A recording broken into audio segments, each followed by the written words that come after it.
Muy buenas noches y bienvenido a un nuevo debate este día martes 1 de noviembre. Ya empezamos noviembre y obviamente la política siempre tiene 3 de noviembre y la política siempre hay, a pesar que tuvimos un fin de semana largo, los acontecimientos políticos, tanto de lo que como terminó la semana como inició esta, señalan, digamos, que hay temas importantes que debatir.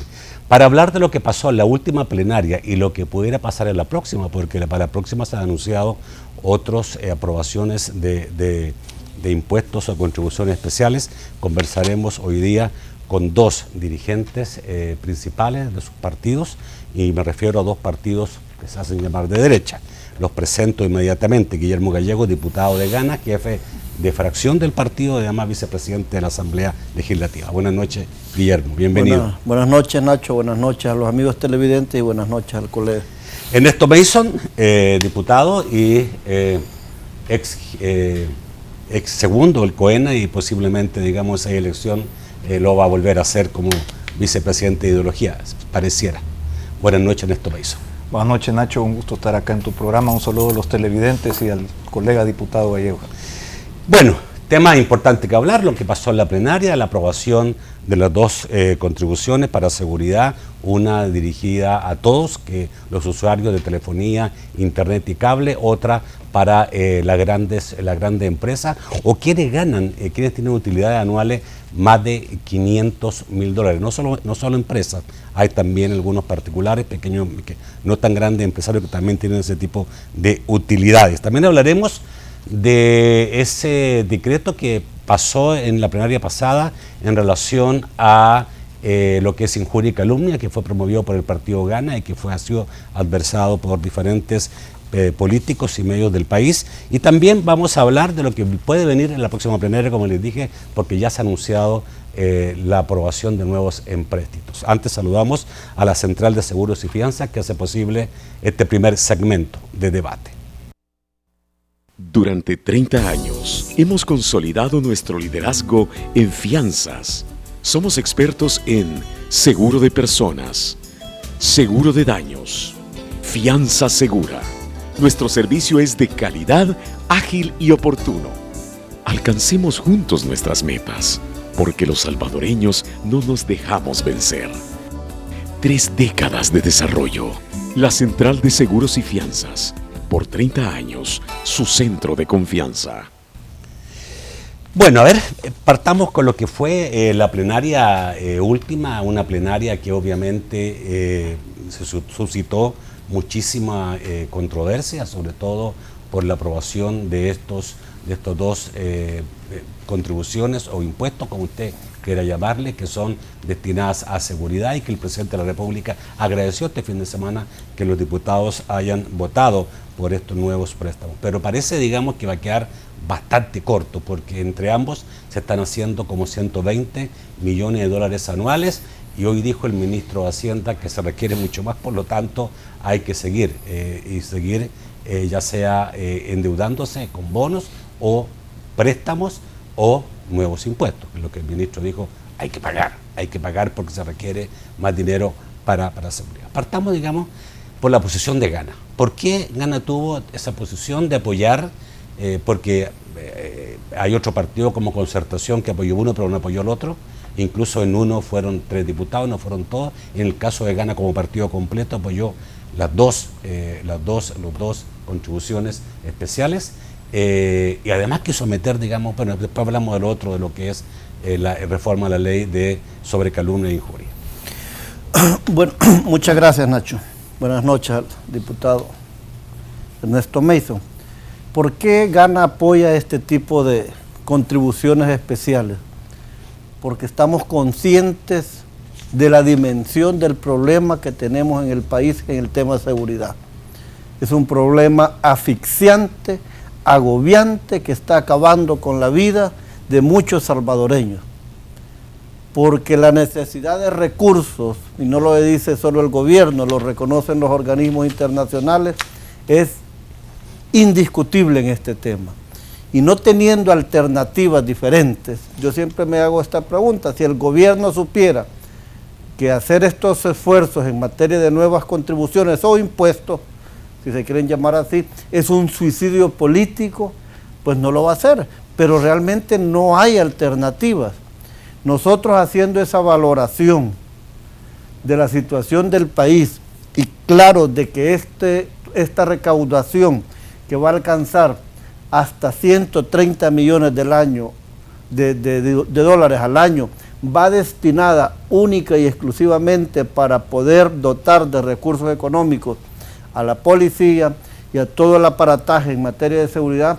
Por eso hemos hecho un sacrificio político, porque realmente este es un sacrificio. Esta es una de las decisiones que cuesta tomar en la actuación política de cualquier político, Nacho y amigos televidentes. Esto no ha sido fácil para nosotros y asumimos el costo y la responsabilidad de lo que significa esto. Y si algún costo nos va a traer, pues lo vamos a afrontar, pero vamos a darnos por satisfechos por la decisión tomada. Porque al final tenemos la solvencia moral de decir que era mejor hacer esto a quedarnos de brazos cruzados.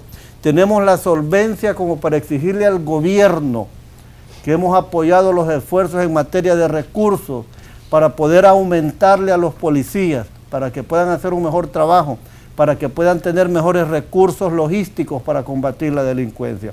Entonces esta decisión, nosotros esperamos que la decisión haya sido la correcta.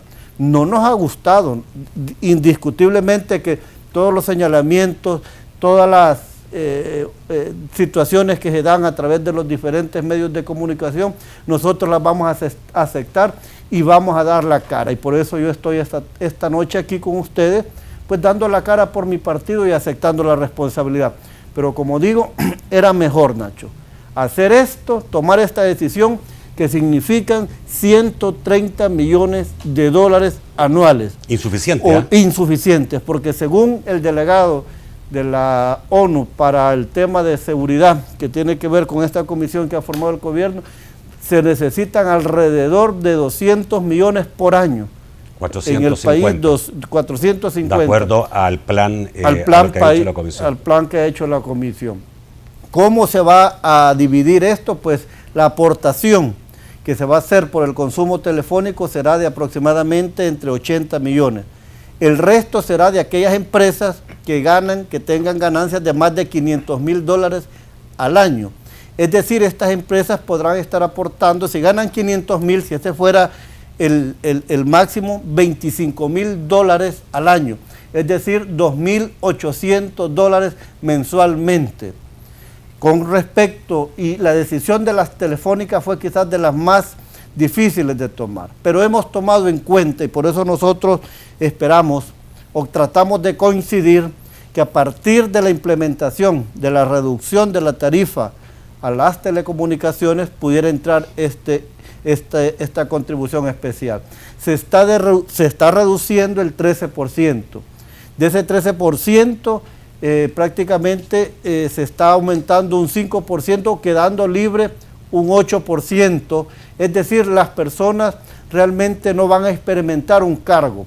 Eso es lo que queremos, y en lo cual la superintendente... ¿Estaban ustedes sabedores en lo que dijo después la directora de CIGET, de que esto era en tiempo y no en... Pero eso es en la recarga. ¿En tarifa? Pero eso es en la recarga, eso es en la recarga. Bueno, la recarga... En la recarga al final ganarías. Lo que más el pueblo si hace. tú recargas $1, tendrías que estar aportando 5 centavos de ese dólar.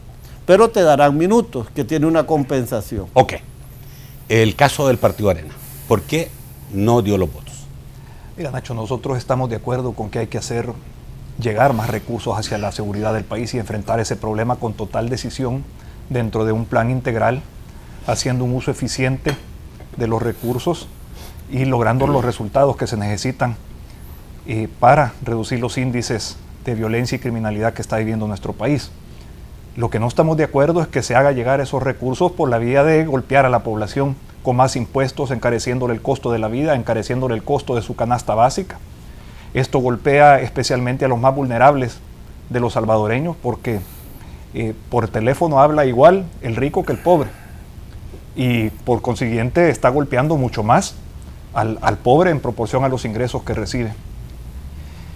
Creemos que no es cierto eso de que la CIGET está bajando las tasas las tarifas de referencia, pero ya las tarifas de mercado promedio están muy por debajo de las tarifas de referencia. Entonces, aunque le bajen el 13% a las tarifas de referencia, eso no va a tener un impacto en que al final van a cargar a la población con un impuesto del 5% y le va a rebajar el 8% la tarifa como lo han querido vender. No es así la cosa. Están bajando las tarifas de referencia, pero están cargando con un impuesto del 5%. Eso quiere decir que cada vez que un salvadoreño hable por teléfono, pues va a estar pagando el 5% más, que el saldo se le va a acabar más rápido, que cada vez que ocupe internet, que vea cable, etcétera, se va a estar cargando con más impuestos y encareciéndole la vida a todos los salvadoreños, aparte de los costos que va a traer a las empresas, que los van a trasladar también a los consumidores, y al final va a ser el más vulnerable, el más pobre, el que más golpeado se va a ver por este paquetazo de impuestos, por este nuevo paquetazo de impuestos, porque ya anunciaron que van a querer pasar más. Este es un gobierno insaciable, que no prioriza adecuadamente el gasto, que no es eficiente en el gasto y en la inversión pública, que ha incrementado la burocracia estatal en más de 60,000 plazas en todas las dependencias del Estado desde que el FMLN llegó al poder hace 6 años y medio. Pero yo me pregunto, ¿han mejorado la calidad de la prestación de servicios en salud, en educación, en seguridad? No, todo lo contrario, hemos retrocedido en todos los índices de seguridad, de salud, de educación, en todos los índices económicos. Somos el país con el peor crecimiento económico de toda América Latina en los últimos 6 años, con un crecimiento económico bajísimo. Y cargar a la población con más impuestos, pues desincentiva más ese crecimiento económico, esa generación de empleos y el hacer llegar más recursos al Estado sin necesidad de aumentar y golpear a la población con más impuestos. Bueno, voy a ir a un corte, creo que ya tengo que ir a un corte. ¿Me pueden decir, por favor, desde transmisión, si tengo que ir al corte ya? Ya, vamos al corte entonces, y mejor vuelvo después del corte ya con otras preguntas muy específicas que tienen que ver con el ofrecimiento de Arena de bonos por 150 millones anuales. ¿Por qué no lo aceptaron? El caso de Gana, ¿por qué no aceptó Gana ese ofrecimiento que podía ser una forma más limpia, digamos, políticamente, de llevar dinero a la seguridad? Pero también lo que viene, porque lo que viene es seguramente, y lo dijo el ministro claramente, se requiere bastante más. Ya volvemos.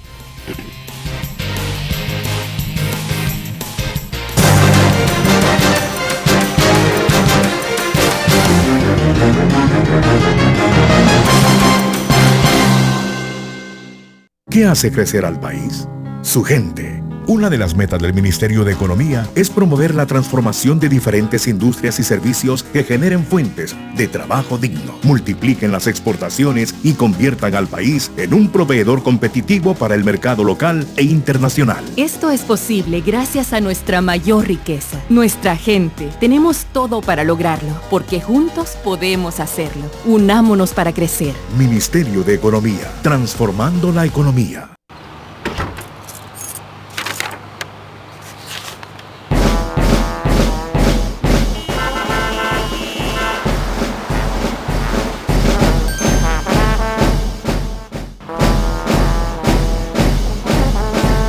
No podemos quitar el estrés de tu vida, pero sí podemos quitar ese molesto dolor de cabeza. Dolofin, rápida acción. Desde siempre, el analgésico más efectivo, más fuerte que el dolor de cabeza. Porque la protección comienza en el hogar. Con buen trato y disciplina positiva, el Consejo Nacional de la Niñez y la Adolescencia te invita a continuar en sintonía de Debate con Nacho Castillo. Bueno, a ver, ¿por qué Gana y por qué el FMLN no optaron por esto? Antes, primero vamos a saludar, por supuesto, a Banco Agrícola, que hace posible este segundo segmento de debate. Banco Agrícola, El Salvador cuenta con nosotros. A ver, ¿por qué no aceptó Gana este ofrecimiento de Arena de los bonos por 150 millones durante 5 años, que parecía, digamos, se lograba más y parecía políticamente más limpio? No era el mismo efecto, y un poco mejor incluso, y no provocaba lo que tú llamas el sacrificio o el costo político. Pero yo no sé si la propuesta fue presentada formalmente a la Asamblea Legislativa. Bueno, en conferencia de prensa la vimos todo, ¿no? Pero creo que antes de la plenaria. Pero creo que no ha sido presentada. Ya.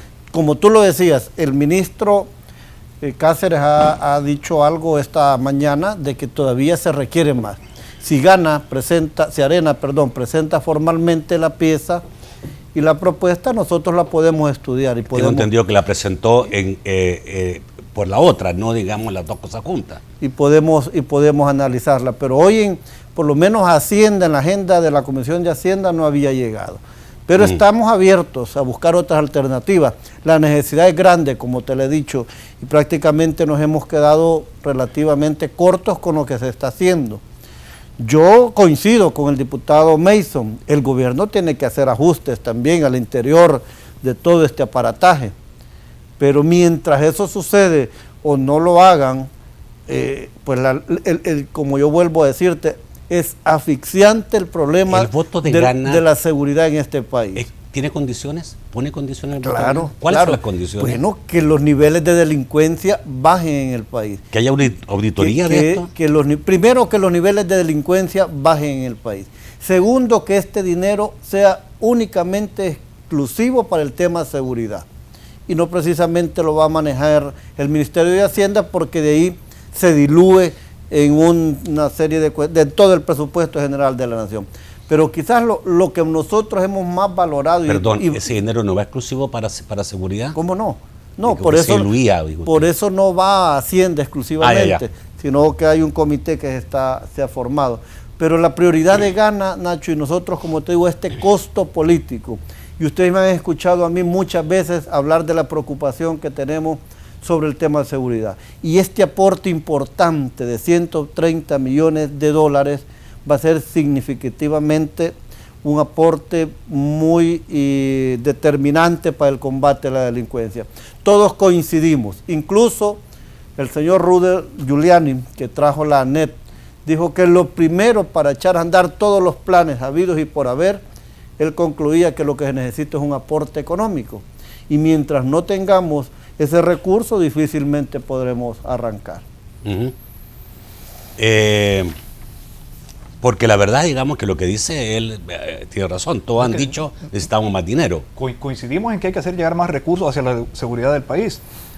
Antes tiene que haber un plan. ¿El plan de Salvador Seguro? Es un conjunto de enunciados que no es un plan de acción en sí. Habrá que ver, bueno, ahora que tengan los recursos, cómo lo echan a andar. Y habrá que ver la eficiencia en que gastan esos recursos o que invierten esos recursos y los resultados efectivos que puedan tener. Pero en lo que diferimos es en la forma de hacer llegar los recursos. Nosotros creemos que no hay que hacer llegar los recursos vía golpeando a la población con más impuestos, vía encarecerle el costo de la vida a los más pobres de los salvadoreños. Nosotros creemos que se puede conseguir los recursos con más austeridad, con más eficiencia en el gasto y haciendo llegar recursos de donde no son prioritarios hacia donde son más prioritarios, que es la seguridad principalmente, y luego la salud y la educación de los salvadoreños. Bueno, pero al parecer en esto de estos préstamos y otros, Arena no va a tener mucho que decir, o sea, más que, digamos, a lo mejor reclamar, pero está claro, y lo dijo el ministro, y lo dijo también la presidenta de la Asamblea Legislativa, que en esta próxima plenaria de este jueves se van a aprobar otro impuesto y bono. Bueno, como decía, es un... préstamo y bono. Es otro impuesto, hablaba el ministro. También. Los préstamos no lo pueden aprobar sin 56 votos. Que al menos que tengan un destino claro y específico y se inviertan con transparencia y con eficiencia, Arena no puede dar sus votos y no hay garantías de eso. Entonces, probablemente van a pasar más impuestos. Hoy el ministro hablaba de que se necesita más y la única forma de hacer llegar más recursos es por la vía de cargar más impuestos o endeudar más al país. No es por la vía de la austeridad, no es por la vía de eficientar el gasto, no es por la vía de priorizar mejor el gasto.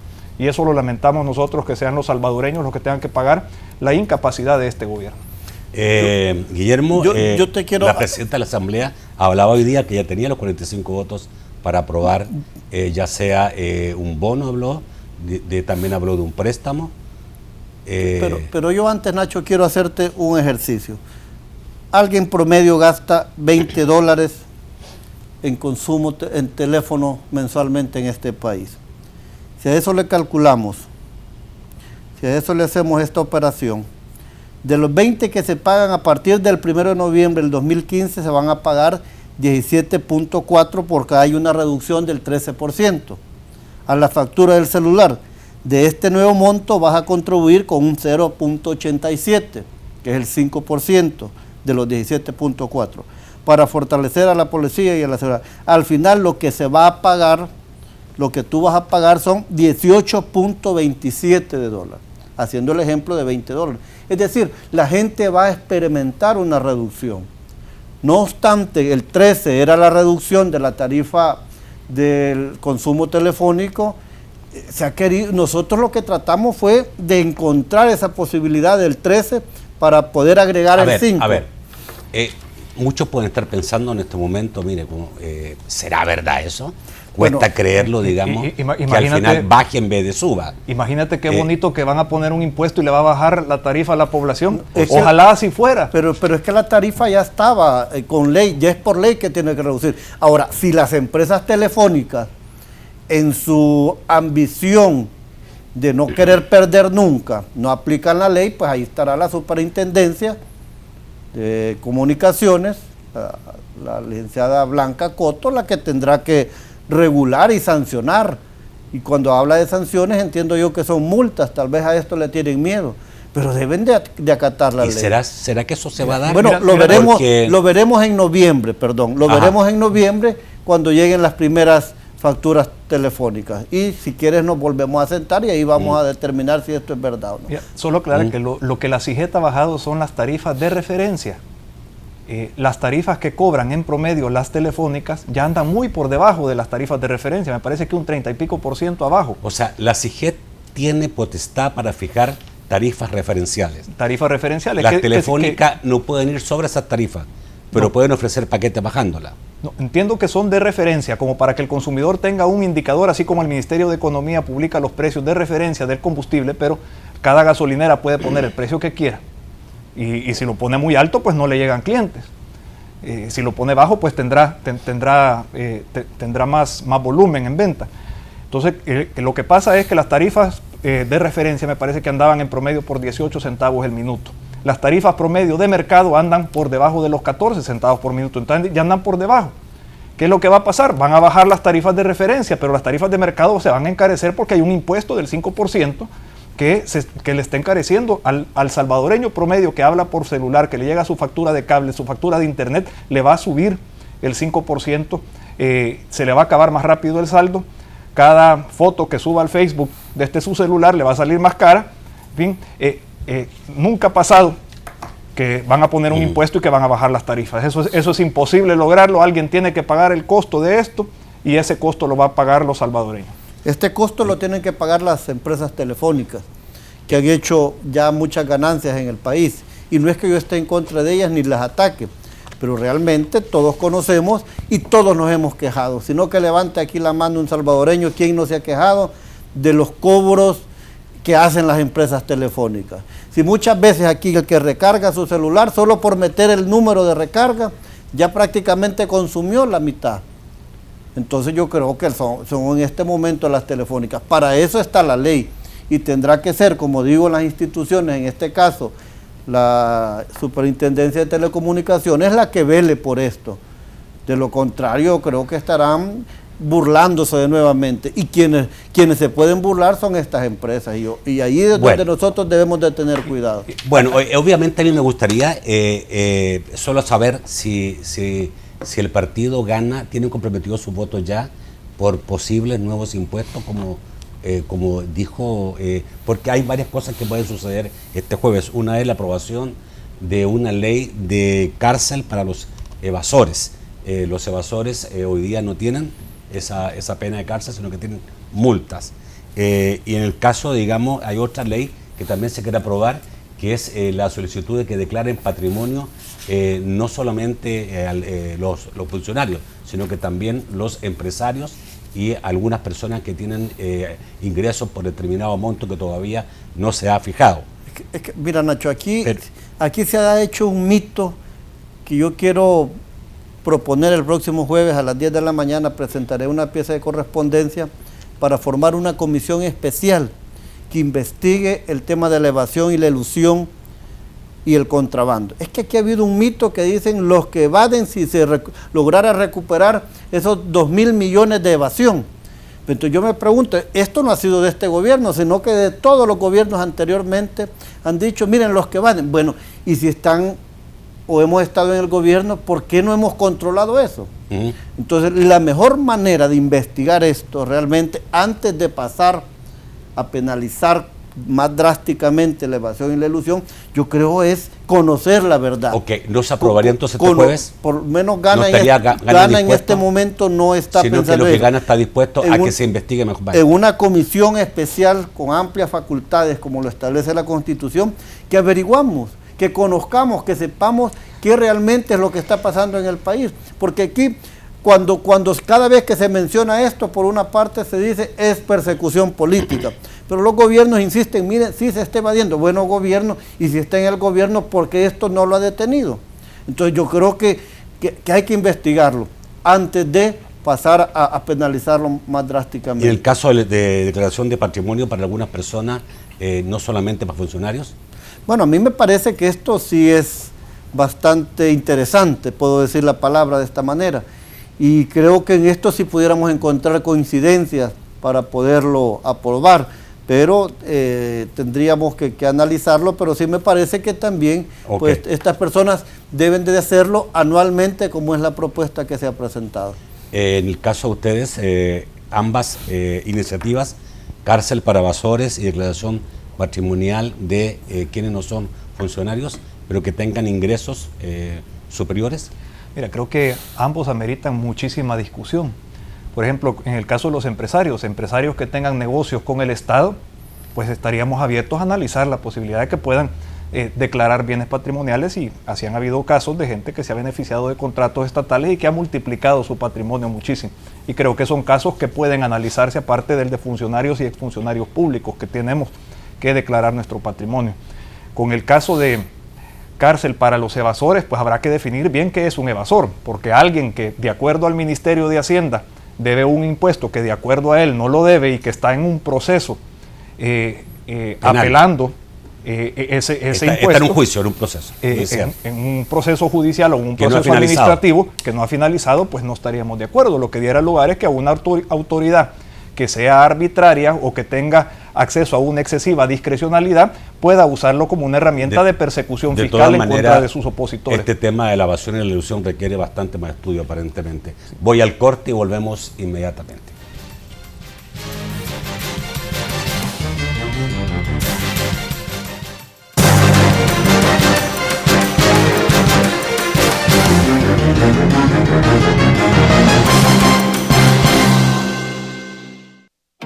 Una llamada te puede hacer reír, soñar, gritar, acercarte a él o a ella, a tu familia, a los de acá o a los de allá. Pero al final, detrás de cada llamada se están creando miles de empleos para que personas como tú puedan salir adelante. Con cada llamada, mensajito o conexión que haces, pagamos impuestos y aranceles que se transforman en carreteras, escuelas, uniformes, computadoras y grandes proyectos que hacen caminar al país. ¿Ves? Estar conectados nos beneficia a todos. Por eso cada día trabajamos para que sean más y más las personas que tengan acceso a la comunicación, porque al final todos merecemos estar comunicados. Es increíble todo lo que hay detrás de una llamada, ¿verdad? Por estas y muchas otras razones, seguimos cumpliendo nuestras obligaciones. No vivamos de promesas. Este es un mensaje de Casatel. 10 metros cuadrados para una nueva línea de camisetas. 50 metros cuadrados para un café de cocina creativa. 1000 metros cuadrados para una fábrica de muebles reciclados. 4000 metros cuadrados para exportar flores. El Salvador. 21.000 kilómetros cuadrados de posibilidades para los salvadoreños con el valor de empezar. Banco Azul. El valor de empezar.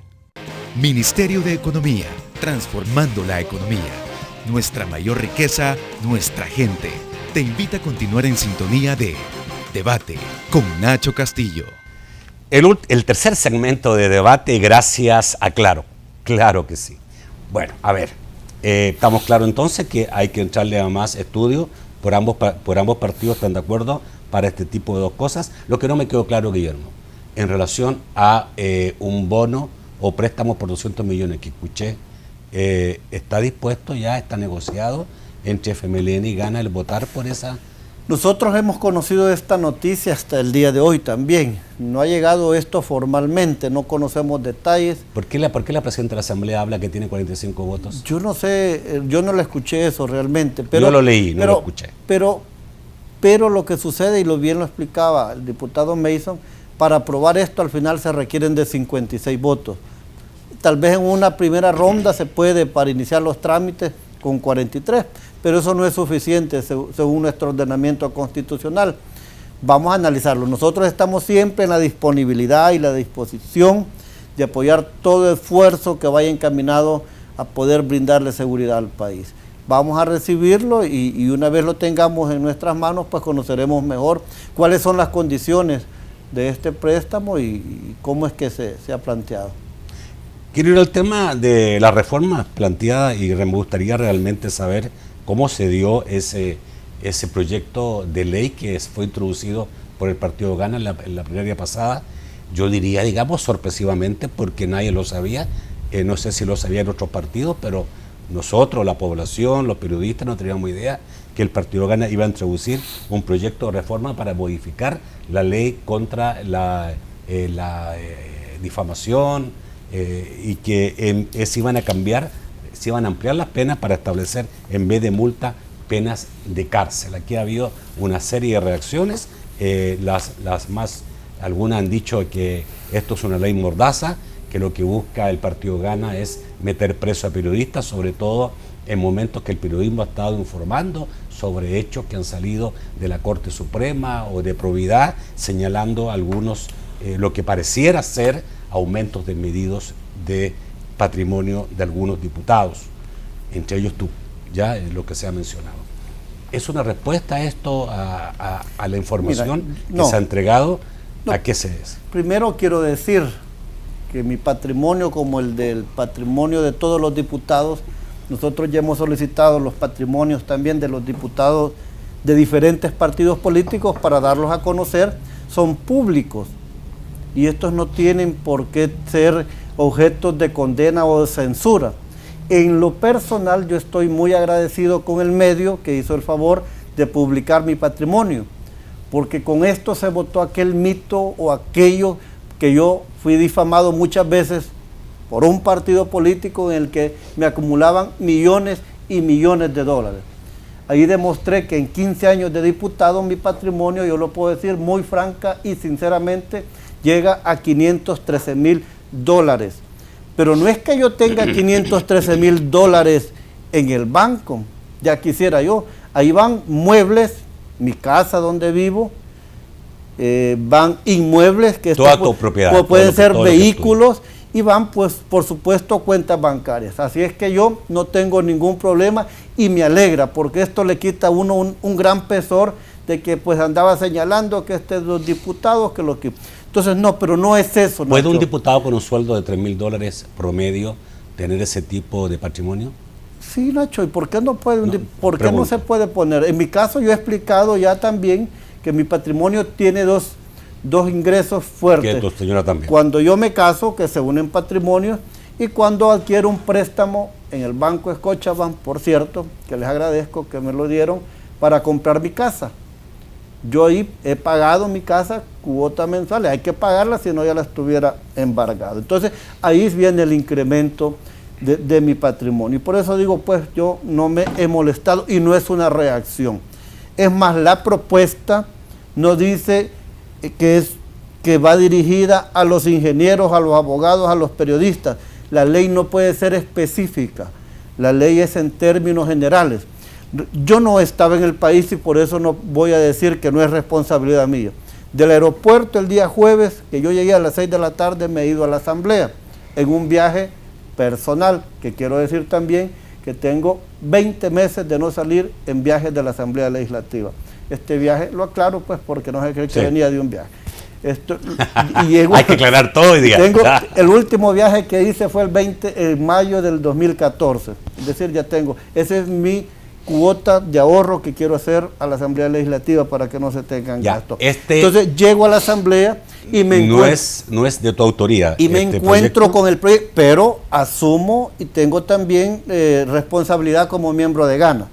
Ya me explicaron que la idea de esta propuesta es poder combatir los abusos que se dan en campañas políticas, donde los políticos a través de comerciales, cuñas radiales, campos pagados, nos difamamos, nos denunciamos, hacemos injurias, hacemos calumnias. Claro, un medio responsable, una entrevista seria como la tuya, pues saben distinguir entre esa línea tan delgada que hay entre la libertad de expresión, que no tampoco es absoluta, y la difamación, la injuria y la calumnia.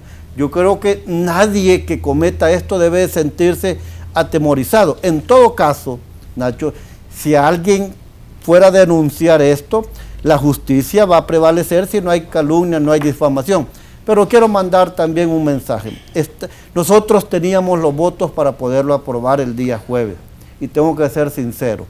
Pero sin embargo, atendiendo todos estos llamamientos, estas opiniones que nos parecen que tienen validez, nosotros hemos decidido darle estudio a esto, tenerlo ahí en estudio, y no vamos a correr con esto. Hay que pedir opinión. Yo te pongo una opinión, o sea, si tú dices que los políticos son los difamadores, no, mira, quitémosle el fuero a los políticos. Yo te voy a decir una cosa. Y se acaba todo el problema. Yo te voy a decir una cosa. Porque realmente yo también creo que el que difama, principalmente el político, o el anónimo, el que no da la cara. Pero ¿sabes por qué no nos juzgan? Porque yo también puedo haber difamado amparándome en mi fuero constitucional. Por eso digo. No, ¿sabes por qué? Porque es un delito que no tiene sanción penal en años cárcel, sino que es multa. Entonces no es un delito grave. Al salir, a mí me pueden juzgar si al salir yo he cometido delitos graves, pero este no es un delito grave. Entonces, incluso esto es en contra de nosotros, porque el fuero constitucional no nos da un blindaje. Pero tú dices, para no poder los que difaman, yo creo que, y tú lo dijiste, son los políticos.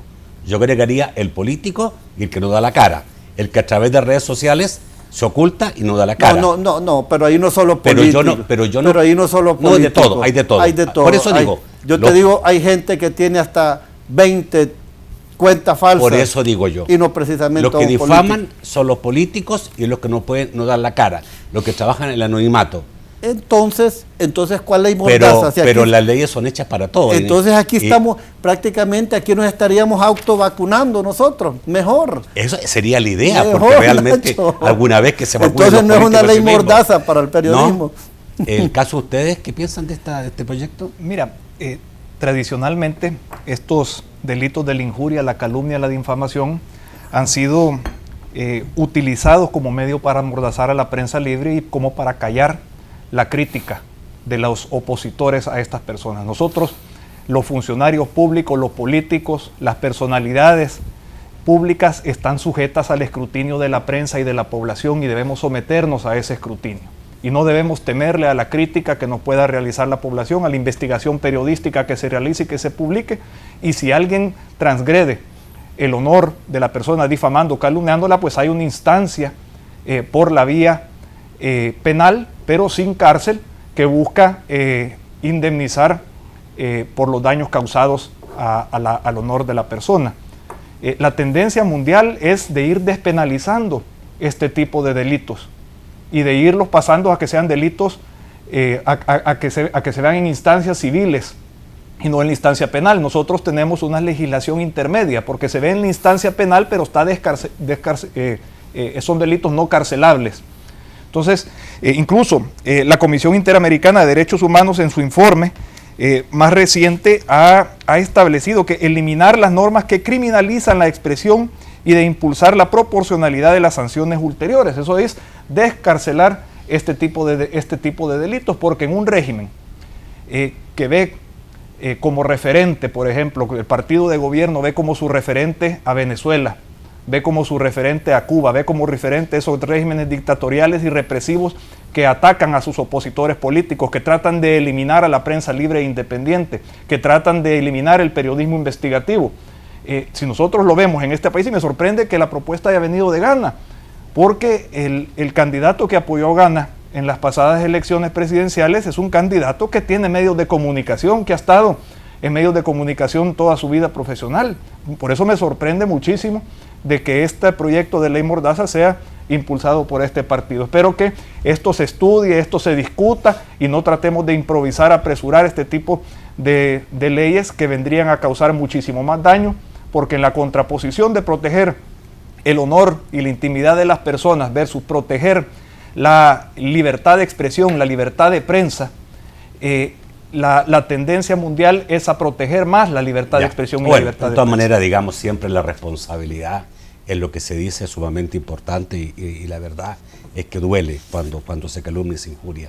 Pero una pregunta, Guillermo. Tú dices, no participé en la autoría de esta ley, pero estuve de acuerdo y estuvimos a punto de pasarla en la Asamblea. Tú declaraste el día de hoy en la mañana y dijiste, no son los medios los que están difamando en el país o los que acostumbran a difamar, porque aquí hay que generalizar, pero no se puede decir todos. Hay algunos que pueden ser, pero otros no. Pero tú dijiste después, somos los políticos o son los políticos, y de verdad que tampoco todos los políticos, pero a algunos les encanta difamar. Quizá, digamos, en el país los que más se destacan en eso es los políticos, y en las campañas, como tú dices, es lo que peor se da, esa difamación. Pero ¿se puede llegar tú a decir hoy día que fue un error del Partido Ghana haber metido ese proyecto de ley en la anterior plenaria? ¿Hay un error político? No, yo no creo ¿No hay un error? Yo no creo que haya un error político. La verdad es que cuando se ha sido víctima en campañas políticas, y solo el que ha pasado por esto sabe a lo que yo me refiero, y se atenta contra el honor de uno a través de comerciales, de cuñas de radio, de campos pagados o de campos anónimos. Por ejemplo, en mi caso, yo creo que Neto ya no estaba en el COENA. A mí me repartieron no menos en el silencio electoral 1 millón de hojas volantes, y fue Arena, tengo que decirlo muy responsablemente, porque incluso hay cámaras de video que los tienen de vigilancia. Repartieron 1 millón de hojas volantes, no fueron miembros de Arena, 1 millón de hojas volantes hablando lo que querían de mi persona. Diputado aquí, diputado, con el único objetivo de que yo no lograra llegar como diputado. Entonces, ante esas situaciones, uno realmente se ve incomodado. Pues. Y tú también lo has hecho en otra oportunidad, todos somos testigos. Por eso te van digo, a decir, pero tú lo has hecho también, Guillermo. Entonces, al final... lo más visto ante la opinión pública es lo que decimos los políticos. Y anteponiéndonos a esa situación, por ejemplo, no pueden ser 8 años de cárcel, pero es la propuesta, pero puede reducirse. Pero mientras tengamos muy endeble estas sanciones, prácticamente la ley no nos importa, y traspasamos esa línea de la libertad de expresión a la difamación, injuria y calumnia, porque decimos, si son días multa, no nos interesa. Pero también hay personas que se individualizan a través de las redes sociales y reaccionan muy fuertemente, muchas veces con mucha razón. ¿Y esa persona merecería estar presa? Bueno, no, porque pregunto, Nacho, ¿está dispuesto el sistema político del país a tener presos políticos? Pero cuando es razón, cuando les asiste la verdad, ellos, hasta uno dice, miren, hombre, si este tiene razón. Pero cuando te inventan calumnias, difamaciones e injurias, yo creo que eso no es así. Bueno, hay mucha creencia en las sociedades, en la salvadoreña también, en relación a lo que ocurre en el país, a su clase política, y a saber si es difamación o no es difamación. Pero cuando la gente dice los políticos uno se termina, digamos, al final diciendo, ¿será o no será? La gente lo piensa. La rumorología en el país es grande. Mira, Nacho, la crean los mismos políticos. La creen usted. A mí me sometieron, y sin fuero, me sometieron a un juicio de estos por parte de un presidente de la República, con todo el poderío que tiene un presidente de la República. ¿Por qué?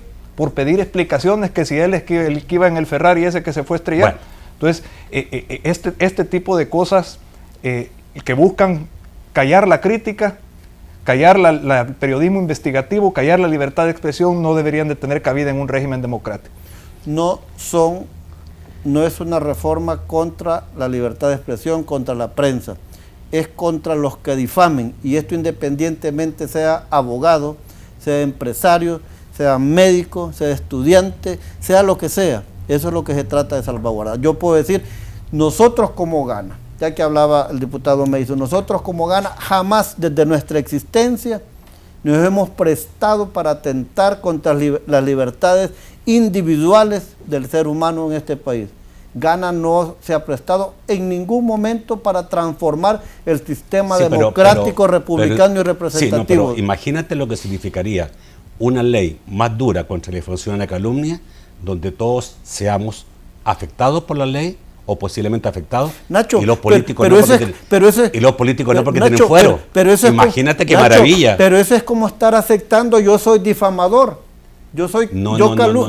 es que realmente si tú no lo haces no tienes por qué sentirte acongojado en esta situación. ¿Y por qué los políticos pueden hacerlo? El mismo diputado Mason ha dicho que él mientras, y se metió con un presidente, como lo dice, pero la verdad, a él no le pasó nada. Bueno, realmente no le pasó una nada. Cosa, porque el Estado, si hay una ley, el Estado de Derecho lo protegió. Si hay una ley dura en contra de la difamación y la injuria, significaría que muchos políticos de este país son violadores de la ley, con impunidad. En eso quedaríamos. Bueno, yo te digo, la ley está en estudio. Lo interesante de esto para mí es que el tema está en la mesa, en la opinión pública, se está discutiendo y ahí estará en la comisión, ¿verdad? En este momento nosotros hemos atendido las peticiones, tenemos que defender nuestro proyecto y estamos conscientes de la situación y por eso hemos dicho, lo vamos a estudiar, vamos a analizarlo, veremos qué es lo que pasa en este momento. Vamos al corte, volvemos rápidamente con sus comentarios y sus preguntas.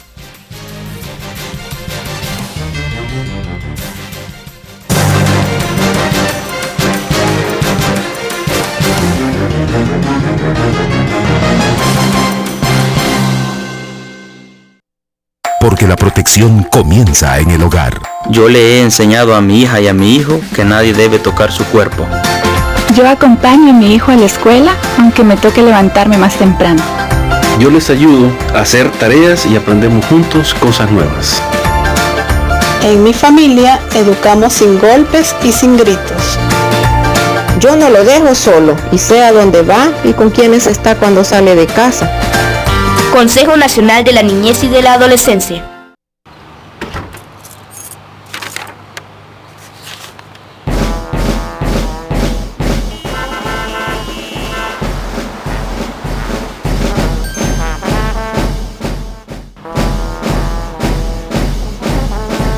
No podemos quitar el estrés de tu vida, pero sí podemos quitar ese molesto dolor de cabeza.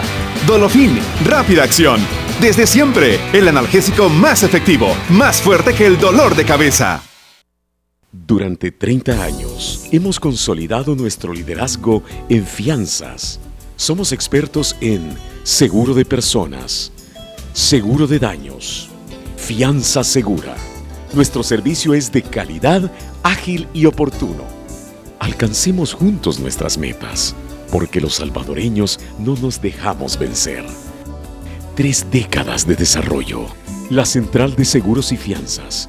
Por 30 años, su centro de confianza.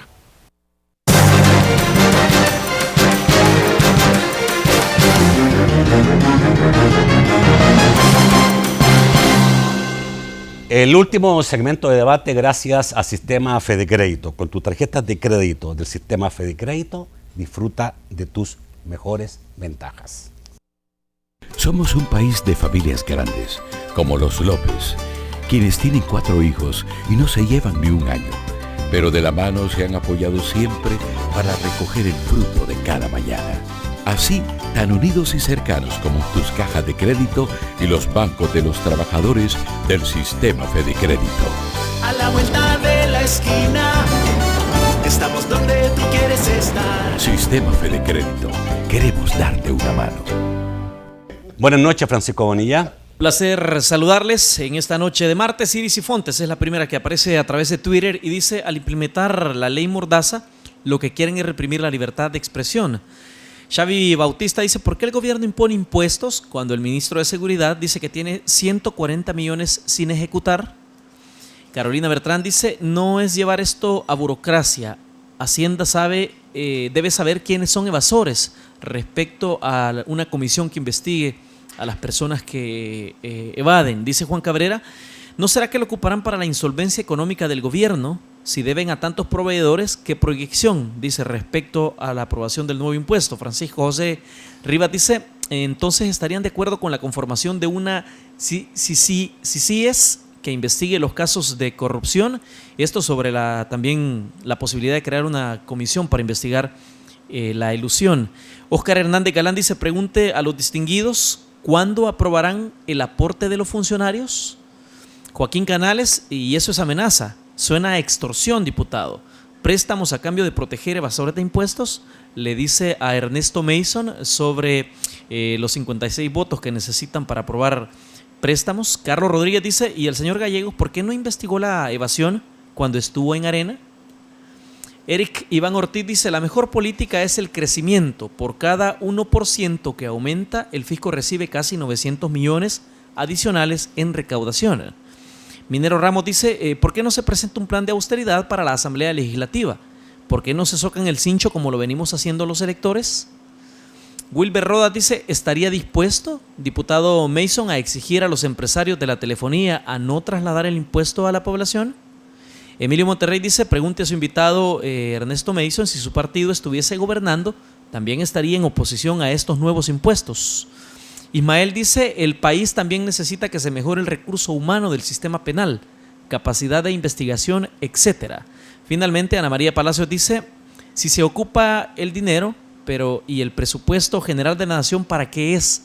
Pregunta sobre la nueva aprobación de impuestos. Vamos al estudio. Bueno, por donde quieran empiezan a responder. Bueno, sí, es cierto, han admitido que hay 140 millones de dólares sin ejecutar. Es un gobierno que es muy poco eficiente ejecutando los recursos, tiene préstamos aprobados de hace tiempo que no lo han podido ejecutar. Es mejor eficientizar la ejecución de los recursos públicos a cargar y golpear a la población con más impuestos. El déficit fiscal que tiene este gobierno del 3.9% del Producto Interno Bruto, alrededor de 1.000 millones de dólares. Esos impuestos lo que buscan es llegar a reducir ese déficit fiscal y no a ser invertidos en la seguridad. Suficientes recursos tiene este gobierno de dónde priorizar, sacando de lugares que no son tan necesarios a lugares donde son prioritarios y usarlos de manera eficiente. También buscando la austeridad y creando las condiciones, como decía alguien también, para que haya el crecimiento económico, que es la forma de hacer llegar más recursos al Estado sin necesidad de golpear a la población. Las telefonías no es que van a trasladar ese impuesto, el impuesto se lo han puesto a la factura de la telefonía, a la factura de internet, a la factura del cable, no depende de las telefonías, es una obligación de ellas trasladar ese impuesto a la población y cargar ese impuesto a la ciudadanía, así está la ley, como lo pusieron. Si Arena estuviera en el gobierno, ¿me pondría los impuestos? Sí, me pondría los impuestos porque hay suficiente en el gobierno, en todo el aparataje estatal, de dónde lograr austeridad, de dónde lograr eficiencia, de dónde priorizar adecuadamente los recursos para hacerlos llegar hacia donde más se necesitan, sin necesidad, y como última alternativa debería ser golpear a la población con más impuestos.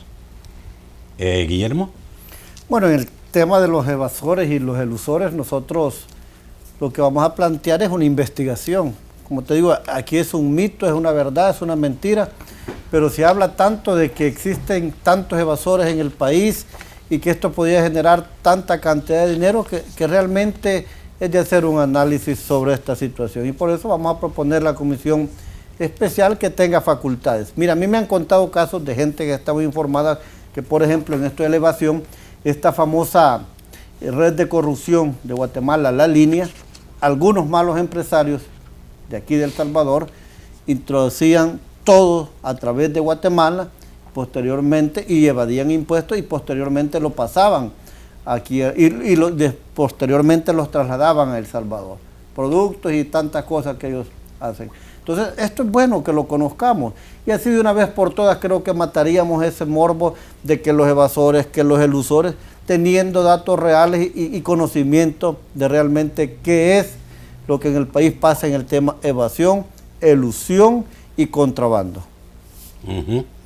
Pero, a ver, hoy que estamos por elegir un nuevo fiscal, ¿no hay tantas cosas que pasan por una fiscalía que pueda, digamos, tener esa capacidad de ver evasiones. Por ejemplo, la parte económica hacendaria de la Fiscalía es muy importante y nunca se ha visto que la Fiscalía en este país históricamente tenga un papel importante en eso, ¿no? La Fiscalía responde a la información que envía el Ministerio de Hacienda. Ellos son los encargados de detectar todo este tipo de problemas cuando detectan, valga la redundancia, alguien que esté evadiendo, eludiendo o cometiendo contrabando. Y es referenciado por parte del Ministerio. Yo creo que se puede ir más allá, no necesariamente que venga la Fiscalía por sí pudiera, digamos, si está viendo determinadas cosas en el país, si está viendo que los diputados hablan de gran evasión, pues de hecho. ¿No? Y también una comisión en contra de la impunidad y la corrupción, como mencionaba alguien también. ¿Por qué se oponen a eso? ¿Cuál es el miedo que le tienen a una CICI en El Salvador? Y también hablamos mucho, Nacho, de los impuestos. Yo quisiera cerrar diciendo que hay otra cosa que está golpeando durísimo el bolsillo de los salvadoreños y es el incremento al agua. Ese cambio de pliego tarifario residencial que ha hecho de manera arbitraria ANDA, en este momento ha subido las tarifas a los que consumen más de 20 metros cúbicos de entre el 7% hasta el 98%. A mucha gente duplicándole el valor de su tarifa de agua. Ese es otro regalo del gobierno del FMLN que le está dando a la familia y al bolsillo de los salvadoreños, golpeándolo más con este cambio del pliego tarifario de ANDA. Bueno, ¿qué esperan para esta plenaria rápidamente? ¿Va a haber una plenaria tan polémica como la anterior?